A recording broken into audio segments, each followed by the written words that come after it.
Nigeria, oh our Nigeria.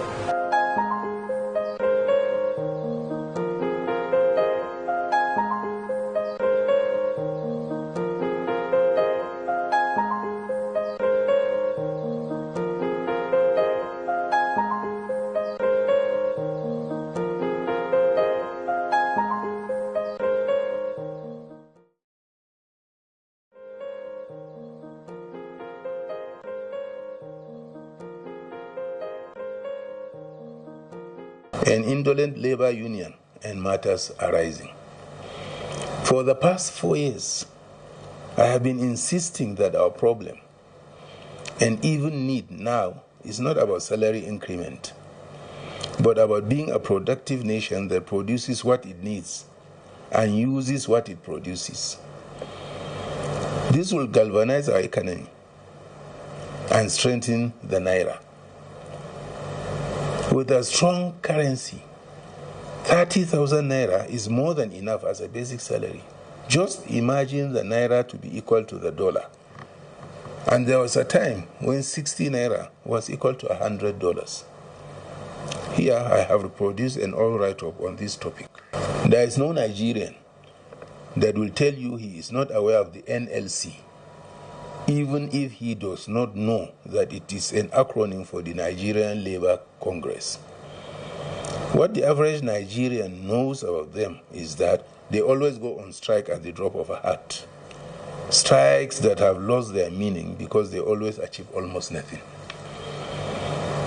Well, there is nothing in it for the average Nigerian, only for the vanguards of the Congress. At least that is what an average citizen will tell you.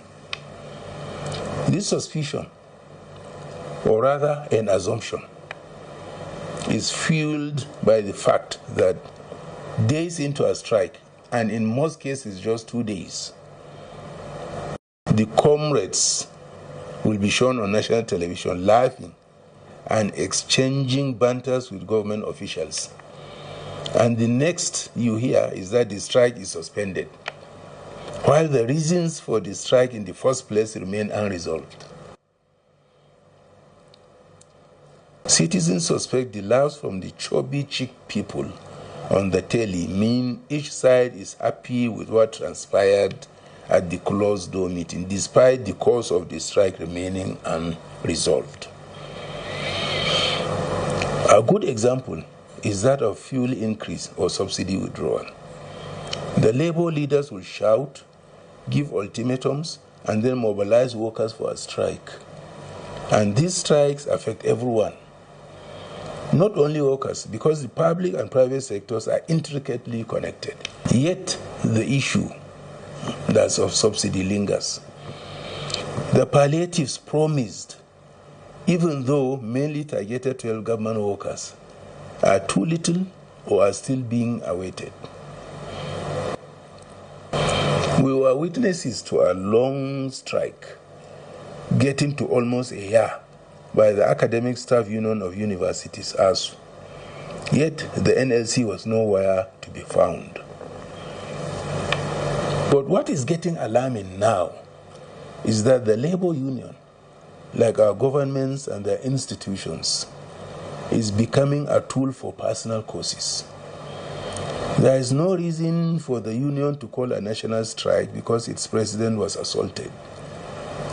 If he was attacked because he was fighting for fairness and justice, then that should be seen as a sacrifice for his role.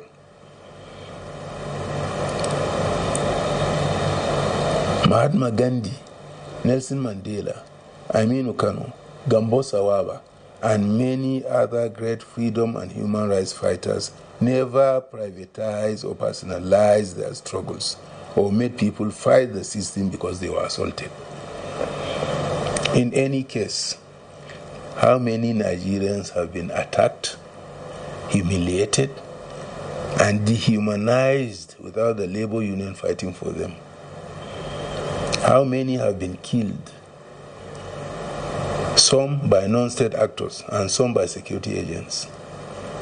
And some victims were public servants If Labour says it is there for the workers, where was it? And despite this, they are full of cowardice.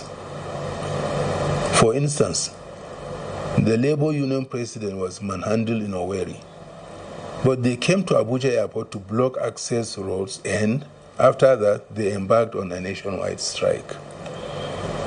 We have had many Labour leaders, right from Michael Imodu, popularly known as Pa Imodu, the father of Labour unionism in Nigeria, but none of them personalized the Labour struggle till now. Wahab Goodluck, the first president of the NLC, who served between 1978 and 1984, led the struggle for better wages and working conditions. He fought against the government's attempt to deregulate the economy and privatize state-owned enterprises. He organized the NLC and made it a force to be reckoned with. But he never personalized the struggle. Pascal Bafiao, who took over from Goodluck, made the NLC more politically conscious and active. But he never personalized the union. He successfully negotiated a minimum wage and led the union in the fight to usher in civilian rule in 1999. One of the greatest presidents the NLC ever had was Ali Chiroma, who served from 1988 to 1994. He fought against General Ibrahim Badamasi Babangida's move to introduce the Structural Adjustment Program, SAP. The union gained strength and influence under his leadership, but one thing he did not do was personalize its activities. Adams Oshomole, who served as its president from 1999 to 2007, gave the labor union more visibility, influence, and effectiveness, but he never personalized its fight. One may contend that the quality of the labor union and its search for solutions for the Nigerian worker, and ultimately the country started nosediving after Oshomole. Many people expected the union to be at the vanguard of solving the country's problems, instead of being self-serving and bringing archaic ways to help the workers and the country. A good example is the one to do with minimum wage. For how long will labor unions continue mounting salary increments in the face of dwindling national income and the plummeting value of our currency? Perhaps out of intellectual paucity, they have failed to propose a more intellectually viable option to both workers and the government about how to stabilize the naira and make us a nation that produces what it consumes and vice versa. Every patriot knows that buying things from abroad causes capital flight. A patriotic labor union should be the last to sanction a situation where our government spends hundreds of billions of naira annually to buy cars from foreign manufacturers, thereby keeping afloat other countries' economies to the detriment of ours. But Nigerian labor leaders feel comfortable being chauffeur-driven in foreign cars, keeping foreign businesses thriving and foreigners employed, while Nigerian youths are jobless and languishing in abject poverty because the country's industries are dead. How patriotic!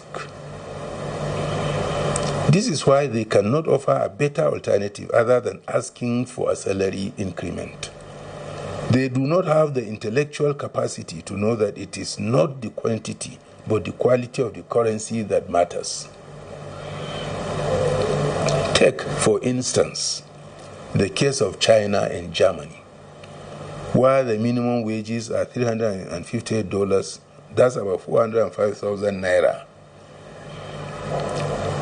at the time I wrote this thing, and 1,557 euro or 1,845,000 naira respectively. Now cast your mind back to when the naira was at par with the dollar and assume our minimum wage of 30,000 naira is $30,000. Don't you think that is more than enough? Yet still, workers in some of these countries enjoy free housing, health care, education, affordable public transport, and a constant supply of electricity. This is why salaries have value there. Our labor union, which should be fighting for better working conditions and stronger currency, is instead fighting for more money, thereby courting inflation and encouraging capital flight through patronizing foreign goods and services. With our bumbling, self-serving and intellectually lazy labor union, it is high time we started scrutinizing their motives and their base desires. Thank you.